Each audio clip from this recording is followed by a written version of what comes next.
നമ്മുടെ അതിഥി മലയാള ചെറുകഥ സാഹിത്യത്തിലെ പ്രമുഖനായ ശ്രീ NS മാധവനാണ്.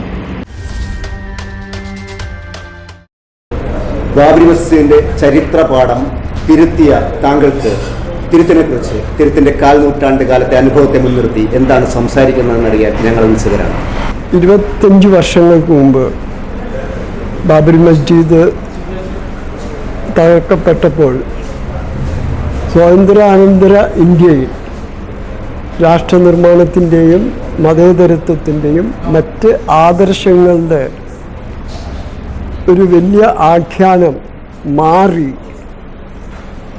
മതമൗലികവാദം ഇന്ത്യയുടെ മുകളിൽ പിടിമുറുക്കുന്ന ആദ്യ വർഷങ്ങളിലൊന്നായിരുന്നു 1980കളുടെ പകുതി തൊട്ടുള്ള കാലം. അതിൻ്റെ ഭാഗമായിട്ട് മാധ്യമത്തിൻ്റെ തന്നെ ഭാഷ പതുക്കെ മാറിത്തുടങ്ങി.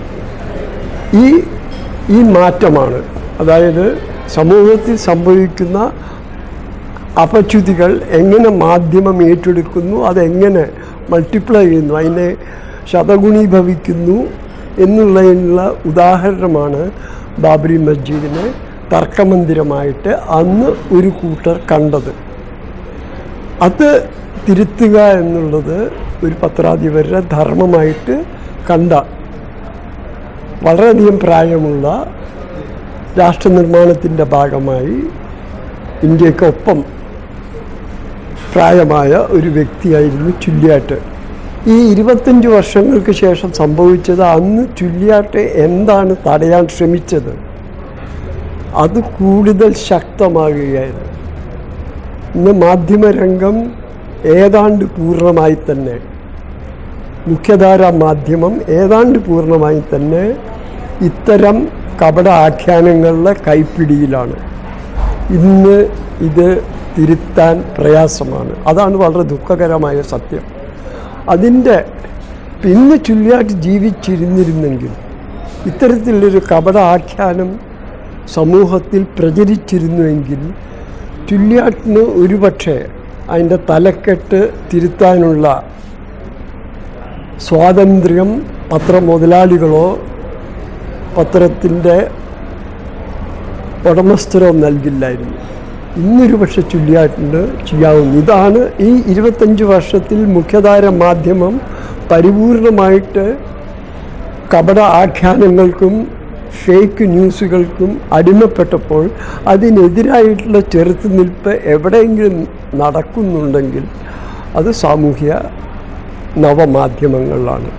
ഒരുപക്ഷെ ഇന്ന് ചുള്ളിയായിട്ട് ജീവിച്ചിരുന്നെങ്കിൽ ചരിത്രം അദ്ദേഹത്തിന് തിരുത്താനുള്ള ഒരു ഉപാധി ഒരുപക്ഷെ ട്വിറ്ററോ ഫേസ്ബുക്ക് പോസ്റ്റോ ആയിരിക്കും. അത് ഒരു സ്ഥാപനത്തിൻ്റെ അകത്ത് നിന്ന് ഇന്ന് സാധ്യമല്ല, ഇന്ന് വ്യക്തികൾക്ക് സാധ്യമാകൂ എന്നുള്ള ഒരു സ്ഥിതിവിശേഷത്തിലാണ് നാം ജീവിക്കുന്നത്. ഒരു എഴുത്തുകാരൻ്റെ മൗലികതയിൽ വെള്ളം ചേർക്കുന്ന ഒരു അവസ്ഥയാണ് കിതാബ് നാടകത്തിലൂടെ ഉണ്ടായിരിക്കുന്നതെന്നാണ് താങ്കളും ഉണ്ണിയാറും എല്ലാം കരുതുന്നത് എന്ന് ഞാൻ വിചാരിക്കുന്നു. എഴുത്തുകാരൻ വളരെ സൂക്ഷ്മതയോടുകൂടി അവതരിപ്പിക്കാൻ ഉദ്ദേശിക്കുന്ന രാഷ്ട്രീയം അതിനെ വെറുതെ വിടുക. ഈ നാടകം എഴുതിയ വ്യക്തിയുടെ ആവിഷ്കാര സ്വാതന്ത്ര്യം നിലനിൽക്കുന്നത് അദ്ദേഹത്തിന് മറ്റൊരു നാടകം എഴുതാനുള്ള സ്വാതന്ത്ര്യത്തിലാണ്. അദ്ദേഹത്തിൻ്റെ പൂർണ്ണമായ രാഷ്ട്രീയവും ആ നാടകത്തിലൂടെ പ്രകടിപ്പിക്കുക. ഇതിലിപ്പോൾ സംഭവിച്ചിരിക്കുന്നത് എന്താണെന്ന് വെച്ചാൽ, വാങ്ക് എന്നൊരു പ്രശസ്തമായ കഥയുടെ ചുമലിൽ വച്ചുകൊണ്ട് മറ്റുള്ളവർക്ക് ചൂണ്ടുന്ന ഒരു തോക്കായി മാറിയിരിക്കുകയാണ്. മൗലിക കൃതി എഴുതാനുള്ള ആരുടെയും ആവിഷ്കാര സ്വാതന്ത്ര്യത്തെ നമ്മൾ ചോദ്യം ചെയ്യുന്നില്ല. അവർ മൗലികമായിട്ട് തന്നെ എഴുതണം.